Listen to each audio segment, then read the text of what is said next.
네, 소개해 주신 대로 오늘 언제나 동행하시는 하나님, 이런 제목으로 함께 은혜 나누도록 하겠습니다. 누군가와 함께 한다는 것은 참으로 좋은 일입니다. 내 곁에 누군가가 있다는 것은 참 든든한 일이지요. 그런데 동시에 또 내 옆에 누군가가 있다는 것은 반대로 때로는 불편하기도 하고 또 부담스럽기도 하고 조금은 조심스러울 때도 있습니다. 제가 한국을 떠나온 지 벌써 5개월이 지났습니다. 네. 여러분들 앞에서 주름 잡는 것 같아서 죄송합니다. 네, 제게는 나름 긴 시간입니다. 이 5개월이라는 시간이 어찌 보면 짧은 시간이고 또 어떻게 보면 긴 시간인데, 감사하게도 제가 미국에 발을 디딘 그 순간부터 지금까지 저희 담임 목사님과 사모님께서 많이 배려해 주셔가지고 사택에서 함께 지낼 수 있었습니다. 그리고 좋든 싫든 늘 저녁마다 한식을 제공해 주셔가지고 5개월 동안 하루도 빠짐없이 매일 한식을 먹을 수 있었습니다. 이처럼 저를 가족같이 때로는 아들처럼 챙겨주셔서 너무나 누군가와 함께 한다는 게 이렇게 좋구나, 이 머나먼 타지 땅에서도 이렇게 누군가와 함께 살 수 있다는 것이 참 좋구나라는 것을 새삼 깨닫게 되었습니다. 하지만 동시에 누군가와 함께 한다는 것은 때론 불편하기도 합니다. 제가 조금 일이 늦게 끝나가지고 밤 늦게 귀가하는 경우가 종종 있어요. 그러면 혹시나 목사님하고 사모님이 잠에서 깨실까봐 발꿈치를 살짝 들고 조심조심 방에 올라가기도 했고요.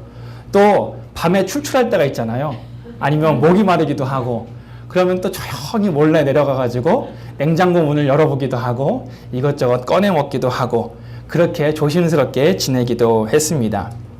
제가 이렇게 불편한데 목사님, 사모님, 주인 되시는 분들은 얼마나 또 불편하겠어요. 때로는 가족도 같이 있으면 불편한데 저는 타지인이잖아요. 외부인이잖아요. 그럼에도 불구하고 단 한 번도 귀찮은 내색, 싫은 내색하지 않으시고 저를 참 친절하게 대해 주셨습니다. 한 번도 눈치를 주지 않으시고 정말 친자식처럼 대해 주셔서 얼마나 감사한지 모릅니다. 그런데 이 사람의 마음이 얼마나 간사한지 함께 있을 때는 좋은지를 잘 몰라요. 그리고 목사님께서 저랑 같이 지내시면서 한 2번 정도 긴 출타를 하셨거든요. 한 번은 이제 템파 쪽에 가시는 출타가 있으셨고, 한 번은 한국에 갔다 오셨는데, 그 전주가 되면은 살짝 설레요. 이 큰 집에서 나 혼자 지낼 생각하니까 좋아가지고 신이 나기도 하고, 그래가지고 좀 새삼 기다린 적도 있습니다. 참 이렇게 사람이 간사하죠. 근데 막상 목사님이 떠나고 나서 조금 지나고 나면 금세 또 심심하기도 하고 뭔가 좀 적적한 것 같기도 하고 외롭기도 하더라고요. 언제인지 정확하게 기억은 안 나는데요. 목사님이 출타하신 아마 한국에 계셨을 때예요. 비가 억수같이 온 날이 있어요. 밤새 비가 왔는데 제가 미국에서 그렇게 비가 많이 온 건 처음 봤어요. 그러니까 순간 마음 가운데 이 큰 집에 나 혼자 있다고 생각하니까 무섭더라고요. 막 창문도 좀 흔들리고 바람도 막 세게 부니까 이거 뭐 어떻게 되는 거 아닌가 싶어서 금세 또 목사님 생각이 나더라고요. 자, 이처럼 동행이라고 하는 것은 양면성이 있습니다. 함께하면 너무나 든든하고 좋지만 또 때로는 불편하기도 하고 번거롭기도 하고 부담스러운 게 바로 동행일 수 있습니다. 하나님이 우리와 함께 한다는 것도 이와 비슷하다고 저는 생각을 합니다. 하나님이 우리와 함께 하시기 때문에 우리는 두려운 것이 없습니다. 하나님께서 우리와 함께 하시기 때문에 늘 든든합니다. 너무나 좋습니다. 행복합니다. 그런데 동시에요, 우리는 하나님이 있기 때문에 내 모습을 한 번 더 조심하게 돼요. 하나님이 있기 때문에 나에게 막중한 책임감이 주어집니다. 하나님이 나와 함께 하기 때문에 나는 거룩한 부담감을 가지게 될 수밖에 없습니다.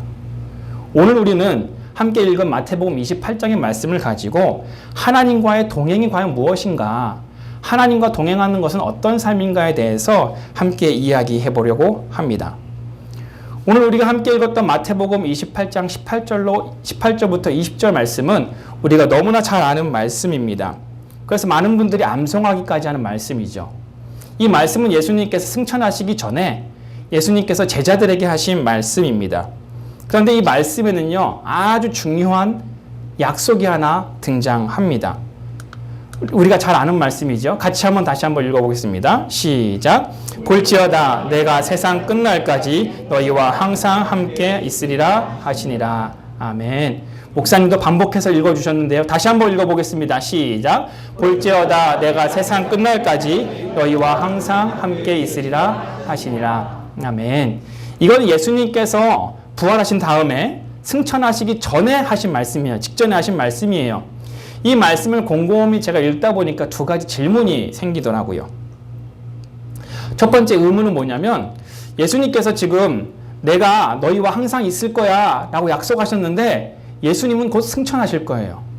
아니 예수님이 이 세상에 안 계시는데 어떻게 우리와 함께 할 수 있느냐라고 하는 의문이 생길 수 있어요. 첫 번째 의문이죠. 예수님이 승천하신다고 하시는데 어떻게 과연 나와 함께 할 수 있을까? 이거에 대한 질문입니다. 이 질문에 대한 대답은요.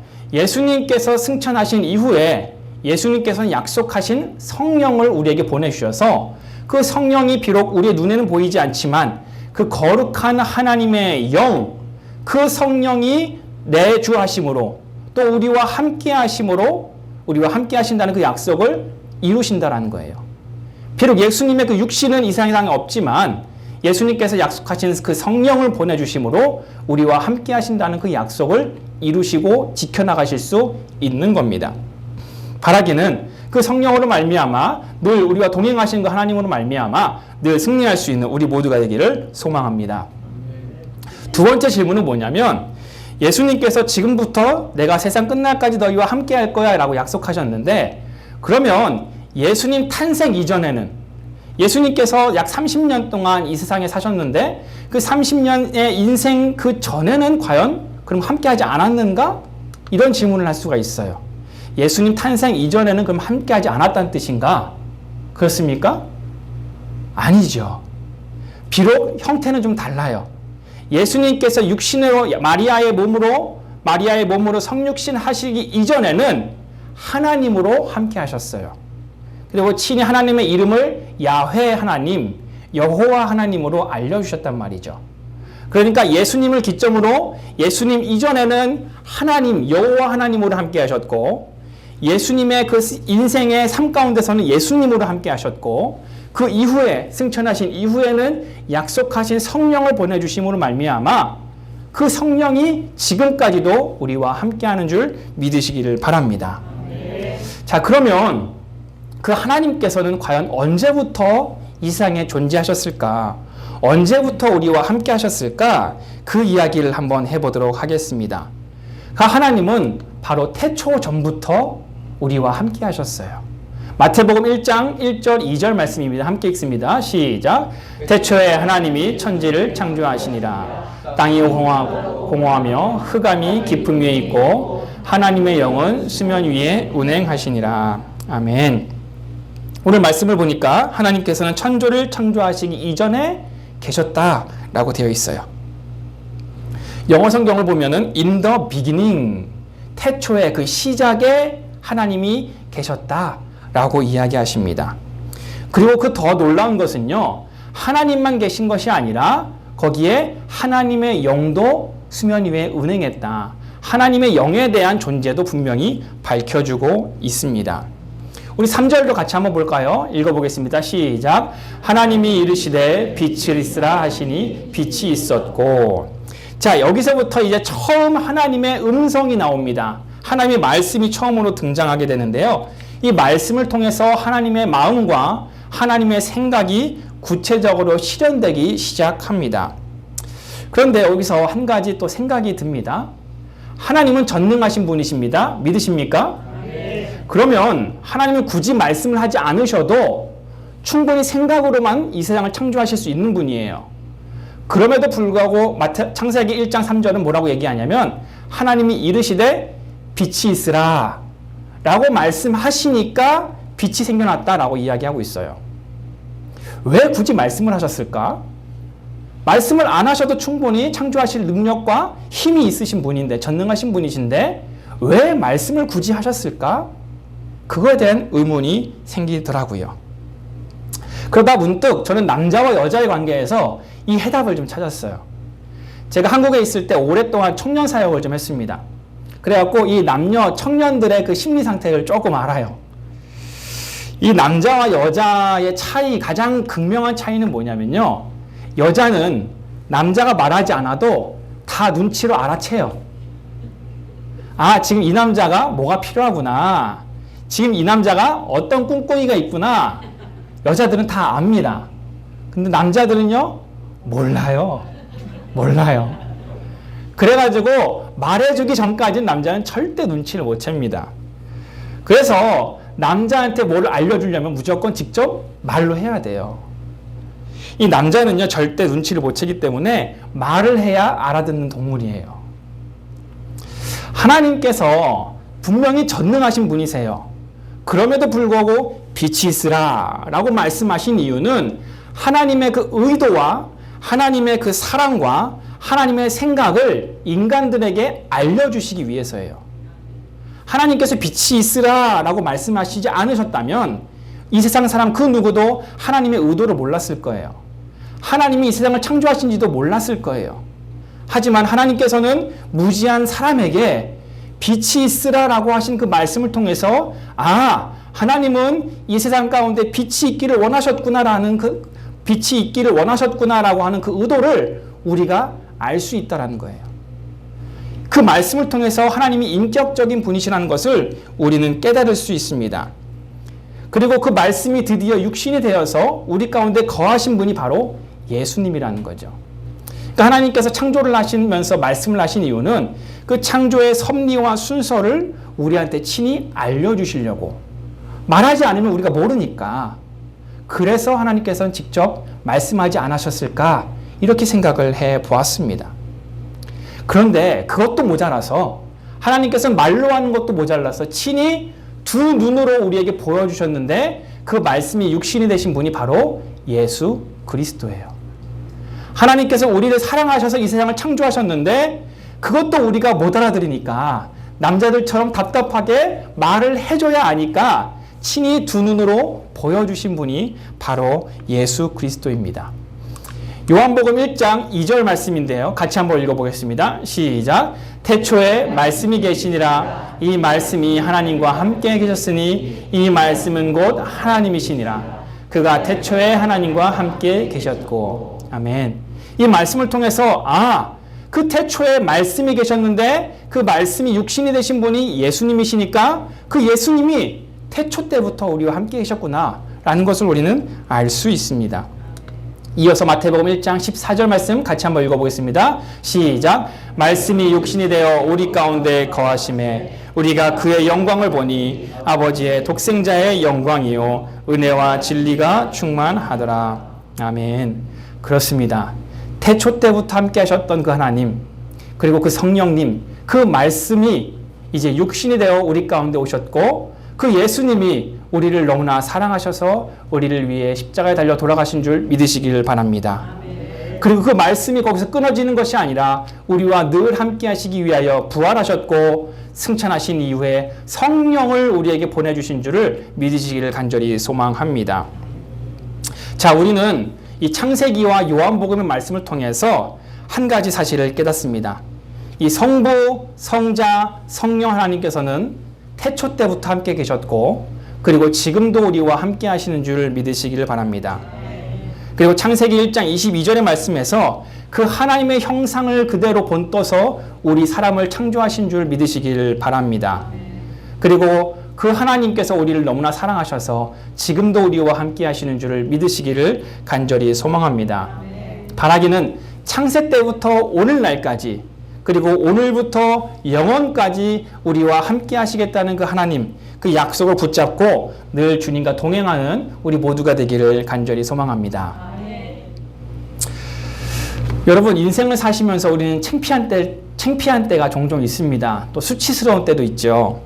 여러분은 언제 가장 수치스러웠습니까? 한번 생각해 보세요. 내가 정말 수치스러웠을 때. 저의 수치스러운 때를 얘기해보라 라고 한다면 저는 중학교 1학년 때였을 겁니다. 제가 다니던 중학교는요, 남녀공학이었어요. 근데 체육 시간이면 늘 문제가 좀 있었어요. 남녀들이 늘 싸웠단 말이죠. 이 원칙대로라고 한다면 체육 시간에 남자 탈의실, 여자 탈의실에 가서 남자 따로 여자 따로 옷을 갈아입고 체육복으로 갈아입고 다시 교실로 와야 돼요. 그런데 이 남자들이 야가가지고 또 귀찮아가지고 남자들이 탈의실까지 가는 게 싫어서 그냥 교실에서 훌렁훌렁 갈아입는 거예요. 그러니까 여자들은 어떻게 해요? 멀더라도 싫더라도 탈의실에 가서 갈아입어야 되는 거죠. 그러니까 여자들이 늘 이게 불만인 거예요.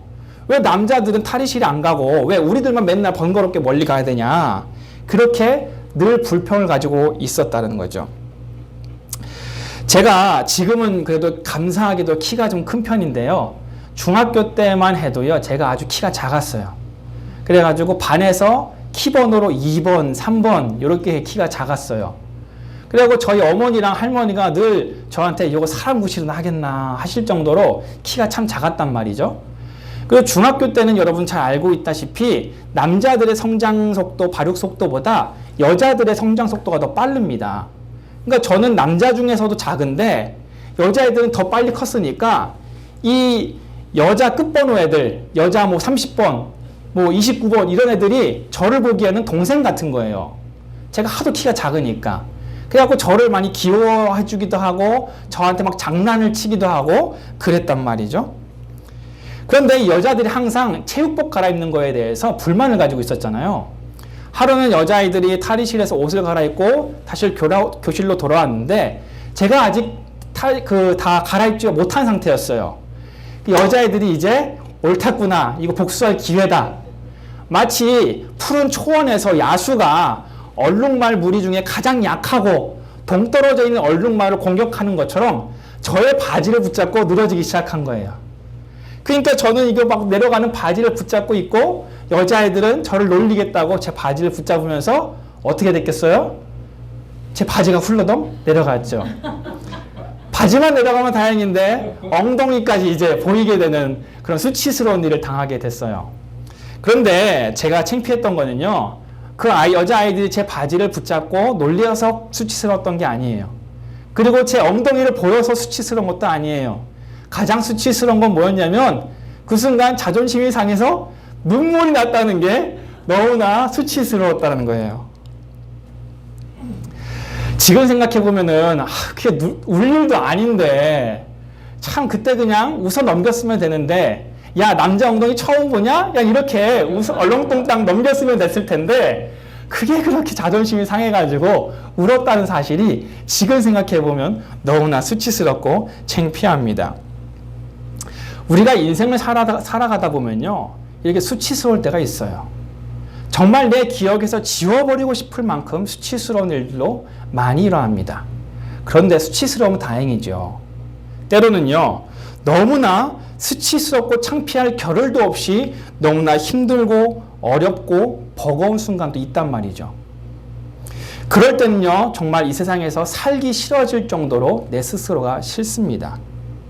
그 누구에게도 말하지 못하는, 때로는 부부관계에서도 자식관계에서도 말하지 못하는 아픔과 상처가 누구나 있기는 마련입니다. 그런데 놀라운 것은요, 그 순간에도 하나님께서는 우리와 함께 하신다는 거예요.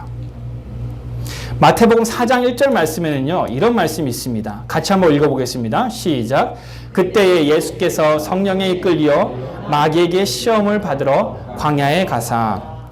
이 말씀은 예수님께서 40일 동안 금식하신 이후에 광야에서 마귀에게 시험을 받으시는 장면입니다. 지금 예수님께서는요, 40일 동안 금식을 하셨어요. 이것을 다른 말로 바꾸자면은 예수님께서 가장 육신적으로 힘겨울 때예요. 가장 연약할 때예요. 아무 힘도 없을 그 순간에 마귀가 어떻게 알고 예수님을 찾아왔는지 예수님의 가장 그 약한 때에 찾아와서 예수님을 괴롭혀요. 사실 예수님이 금식만 안 했어도, 사실 예수님께서 하나님의 아들이신데 감히 어찌 마귀가 예수님을 건드려요? 예수님의 입장에서 조금 생각해 보면은 이건 창피한 일이에요. 어쭈? 감히 마귀가 나한테? 이렇게 생각하실 수 있단 말이죠. 예수님께서 지금 가장 약하고 연약한 그 순간에, 그리고 마귀의 공격을 받고 있는 가장 위급한 그 순간에도 성경은 뭐라고 이야기하냐면 성령께서 예수님을 인도하셨다. 성령님께서 예수님과 함께 하셨다라고 이야기하고 있습니다. 사랑하는 등대 가족 여러분, 우리가 가장 약하고 느끼는 그 순간, 가장 연약하다고 느끼는 그 순간, 내가 그 누구에게도 숨기고 싶은 그 순간에도 성령 하나님께서는 우리와 함께 하십니다.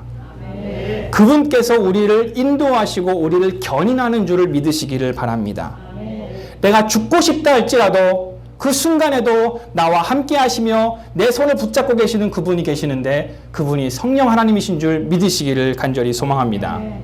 우리가 아까 부른 찬양에도 있잖아요. 고단한 인생길 힘겨운 오늘도 예수 내 마음 아시네. 지나간 아픔도 마주할 세상도 예수 내 마음 아시네. 하루를 살아도 기쁨으로 가리 예수님 늘 함께 하시네. 후회도 염려도 온전히 맡기리 예수 늘 함께 하시네. 그래요. 어느 순간에도 내 지나간 아픔도 내 후회도 내 염려까지도 다 알고 계시며 그 순간에도 우리와 함께 하시는 그 하나님, 그 하나님과 함께 동행함으로 말미암아 승리의 삶을 살 수 있는 우리 모두가 되기를 간절히 소망합니다. 아멘. 하나님께서 이처럼 우리와 함께 하시는데 특별히 하나님께서 또 함께 하시는 순간이 있습니다. 그건 언제냐면 우리가 함께 모여서 예수의 이름으로 모여서 함께 기도하고 중보하고 교제하며 구제할 때에 그 모임에 하나님께서 함께 하신다라고 약속하셨습니다. 사도행전 2장 말씀에는 이런 말씀이 있습니다. 우리 길지만 한 목소리 같이 한번 읽어보겠습니다. 시작. 오순날 날이 호련히 하늘로부터 급하고 강한 바람 소리가 있어 그들이 앉은 온 집에 가득하며 마치 불의 혀처럼 갈라지는 것들이 그에게 보여 각 사람 위에 한 사람 그들이 다 성령의 충만함을 받고 성령의 말하게 하심을 따라 다른 언어들로 말하기를 시작하니라. 아멘. 예수님께서 승천하신 이후에 약 120여 명의 성도님들이 모여가지고 함께 기도했다라고 나와 있습니다. 함께 기도할 때에 거기에 성령이 충만함을 경험했다라고 말하고 있습니다. 사도행전 1장 13절 14절인데요. 같이 한번 읽어봅니다. 시작.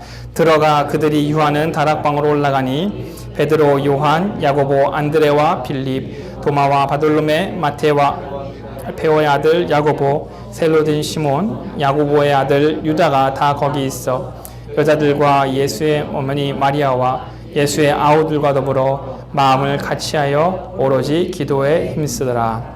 아멘. 이 말씀처럼 남녀 할 것 없이 남자 여자 할 것 없이 모두가 예수의 이름으로 함께 모여서 기도할 때에 그 공동체를 우리는 교회라고 이야기합니다. 우리는 교회라고 이야기할 때 종종 오해를 합니다. 이 교회는 이 건물이라고 생각할 때가 있어요. 하지만 교회는 건물이 아닙니다. 교회는요, 사람의 모임을 교회라고 합니다. 예수님의 이름으로 모인 사람들, 그 공동체가 바로 교회예요. 비록 그 사람들이 공사장에 있다 할지라도 길거리 한복판에 있다 할지라도 그 사람이 예수님의 이름으로 함께 모이고 그곳에서 함께 기도하면서 중보하면서 하나님의 사역을 이룰 때에 그곳이 건물이 없다 할지라도 비록 어디라고 할지라도 그곳을 바로 우리는 교회라고 합니다. 그 공동체를 교회라고 합니다. 하나님께서는요, 교회와 함께 하십니다.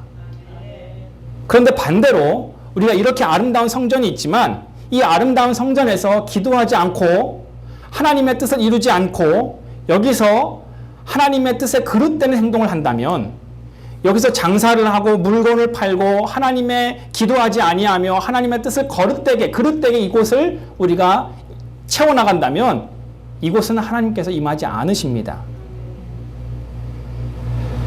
비록 우리가 예수를 주라 믿는 사람들이 가정집에서 모인다 할지라도 카페에서 모인다 할지라도 공장에서 모인다 할지라도 그곳에서 하나님의 이름으로 모이고 함께 기도하며 중보하며 하나님의 사역을 이룰 때에 그 가운데 하나님께서는 임하신다라고 약속하십니다. 바라기는 우리가 어디 있든지 간에 주의 사역을 감당함으로 말미암아 하나님의 뜻을 이룸으로 말미암아 말씀 보고 기도하고 중보하고 교제함으로 말미암아 하나님께서 우리와 함께 하시는 그 은혜를 경험하는 우리 등대 교회가 되기를 간절히 소망합니다. 마태복음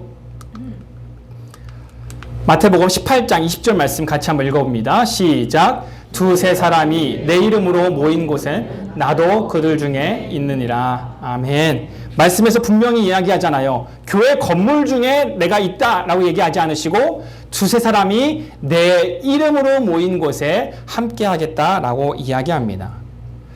오늘 우리는 교회를 통해서 깨닫게 됩니다. 우리가 함께 모여서 교회 역할을 감당할 때에 기도하고 중보하고 선교하고 구제할 때에 그 가운데서 성령님께서 함께 하신다라고 우리는 배웠습니다. 바라기는 우리가 날마다 모이기를 힘쓰고 기도하고 중보함으로 말미암아 우리와 늘 함께 하시는 그 하나님, 그 성령님을 느끼고 경험할 수 있게 되기를 간절히 소망합니다. 지금까지 우리는 우리와 함께 하시는 그 하나님에 대해서 잠깐 나누어 봤습니다. 잠깐 지금까지 들었던 말씀을 정리하도록 하겠습니다. 하나님께서는 우리와 함께 하시는데 언제부터 함께 하셨냐? 저 먼 날, 태초부터, in the beginning, 그때부터 우리와 함께 하셨습니다. 그리고 예수님의 성육신 사건으로 인하여 우리에게 그 하나님께서 실제로 어떤 분이신지를 두 눈으로 보게 하셨어요. 그리고 예수님 이후에는, 승천하신 이후에는 성령님을 보내주심으로 말미암아 눈에 보이지는 않지만 우리가 교회 역할을 감당할 때에, 두세 사람이 모여 있을 때에, 주의 이름을 시인할 때에 그 가운데 성령님께서 함께 하신다라고 말씀을 하셨어요. 때로는 우리가 수치스럽기도 하고 창피하기도 하고 너무나 나약하기도 하지만 그때에도 우리와 함께 하신다라고 우리는 말씀을 나누었습니다. 바라기는 태초부터 지금까지 우리와 함께 하시는 그 하나님, 어느 순간에도 우리와 함께 하시는 그 하나님으로 말미암아 날마다 승리하고 그 하나님의 능력으로 살아가는 우리 모두가 되기를 간절히 소망합니다. 아멘. 자, 그러면 마지막으로 그 하나님이 우리와 함께 하시면 과연 뭐가 좋은가? 그걸 알아야 될 거 아니에요. 나랑 함께 있는 거 배웠는데 그 함께 있는 것이 과연 나한테 어떤 유익인가? 이거에 대해서 잠깐 나누도록 하겠습니다. 오늘 우리가 함께 읽었던 마태복음 28장에 보면요, 하나님께서 예수님께서 이 땅 가운데 승천하시면서 하신 약속이 나옵니다. 같이 한번 읽어보겠습니다. 시작. 예수께서 나와 말씀하여 이르시되 하늘과 땅의 모든 권세를 내게 주셨으니 그러므로 너희는 가서 모든 민족을 제자로 삼아 아버지와 아들과 성령의 이름으로 세례를 베풀고 내가 너희에게 분부한 모든 것을 가르쳐 지키게 하라. 볼지어다 내가 세상 끝날까지 너희와 항상 함께 있으리라 하시니라. 아멘. 우리와 함께 하시는 그 하나님, 그분이 우리와 함께 하시면 어떤 좋은 게 있느냐? 오늘 말씀에서 보시니까 예수님께서 나와 말씀하여 이르시되 하늘과 땅의 권세를 내게 주셨다. 즉 예수님께 주셨다라는 거예요. 그런데 그 예수님이 나와 동행하시면 결국에는 예수님이 가지고 계시는 그 하늘과 땅의 권세가 누구께 돼요? 내게 돼요. 예수님께서 지금 나와 함께 하시기 때문에 그분께서 가지고 계시는 모든 하늘의 권세와 땅의 권세가 내가 누릴 수 있게 되는 거예요. 그 예수님과 동행하기만 하면, 그 예수님의 손만 잡고 있다면 그 모든 권세와 모든 능력, 하나님의 모든 능력이 내 능력이 되는 거예요. 그 부활의 능력이 내 능력이 되는 겁니다. 그런데요, 우리가 동행하면요, 또 거룩한 부담감도 있다 그랬잖아요. 그게 뭐냐면, 또 다시 한번 읽어보겠습니다. 시작. 예수께서 나와 말씀하여 이르시되 하늘과 땅의 모든 권세를 내게 주셨으니 그러므로 너희는 가서 모든 민족을 제자로 삼아 아버지와 아들과 성령의 이름으로 세례를 베풀고 내가 너희에게 분부한 모든 것을 가르쳐 지키게 하라. 볼지어다 내가 세상 끝날까지 너희와 항상 함께 있으리라 하시니라. 아멘.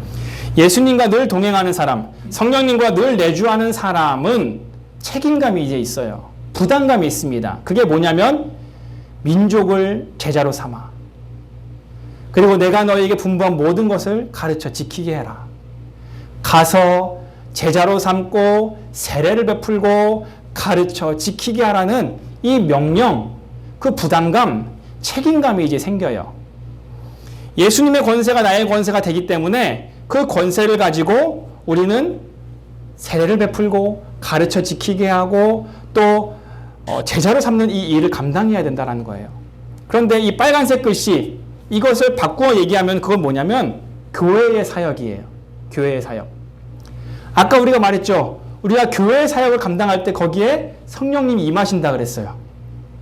여기서 아름다운 선순환이 일어납니다. 하나님께서 나와 함께 하심으로 우리는 그분의 권세와 그분의 능력을 덧입게 돼요. 그걸 가지고 우리는 교회의 역할을 감당합니다.